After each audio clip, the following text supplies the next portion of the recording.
I.Eat.Games. Yeah.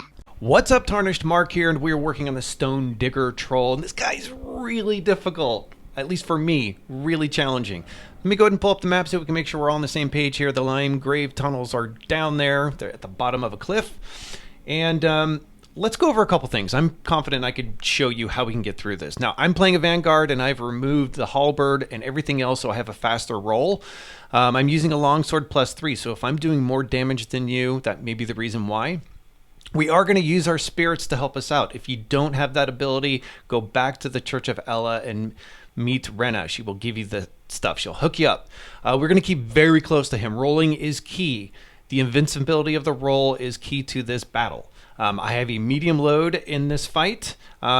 Be sure you have lots and lots of patience with yourself.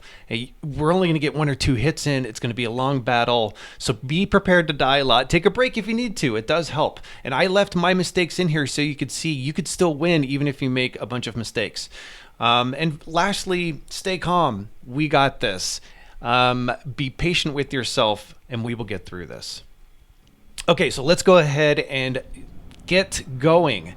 So the first thing we're going to do is gather our runes. And we're also going to summon our spirits. They're going to help us out immediately. They won't last long, but they will help us out in the beginning. So we're going to create distance while he's distracted, and we're going to try and take his back.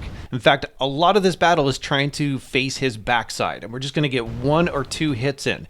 Now, pay attention to his swings and his feet.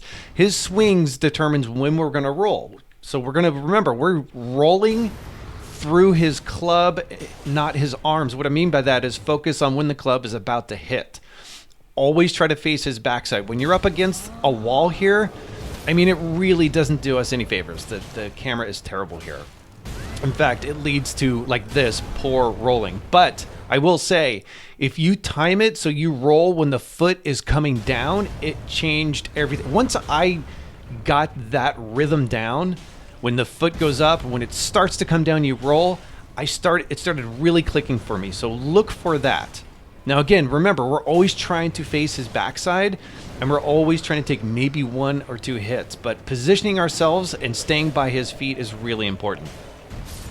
And while we're doing this, we have to be careful about his club and his attacks. Now, when he's near a wall, do not create a lot of distance. We want medium distance, like stay right in the middle, because he will have a huge attack if you give him too much space.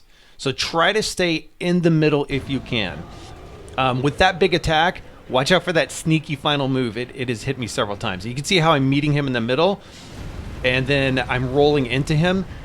It's because I'm trying to get behind him.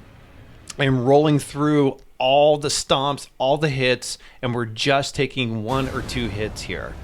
And if you get hit, that's okay. Remember, you can beat him even after you take a thrashing. Now, with these big hits, remember, create distance. You can roll through that, which I probably had the most difficult. Like, that was my most difficult thing to time, but you can roll through those huge attacks if you can't create distance. Now, when he does this huge swipe, he always will turn around and come with this other attack. You can roll through it and then get 1 or 2 attacks in. It looks like magic when you get that invincibility roll timing done. It's great because it's just the way you roll through this stuff once it starts clicking is awesome. It's a really good feeling. Again, you can see I'm trying to position myself to his other foot behind him and roll through those stomps and just get like 1 hit in. Now, when he does this huge attack, again, create distance, try to circle and get behind him. And when it comes to that big final hit, try to create distance behind him. He was too close to the wall, and it was too difficult for me to do it there. I could have tried to roll through the shockwave, but again, I had a really difficult time with that. He hit me with that in this fight, I think 3 times, and I still managed to beat him. There was another good invincibility roll. So remember, dodge the club, don't dodge his arm. When I focus on his club, that's when it made it easier for me. Again, so run around, try to pull him away from the walls because it's going to mess the camera up and it makes the fight more difficult. We don't need this fight to be more difficult. So here come the big attacks. and I should have rolled there. I tried to do it and I missed it. But you can see if you're persistent, you could still take a thrashing from some of those as long as you keep your distance and you're rolling through the other attacks. So you can see rolling through when the foot comes down, roll right when that club is about to hit. And just keep taking a whack here and there. Run, and you got this. And if you're having a difficult time with this battle, take a break and come back. That's actually what worked for me. I took a 3-hour break, came back, and I beat him the first time. So sometimes we just need that break. Don't forget to like and subscribe, folks. It does help me out quite a bit. Thanks for checking out my video.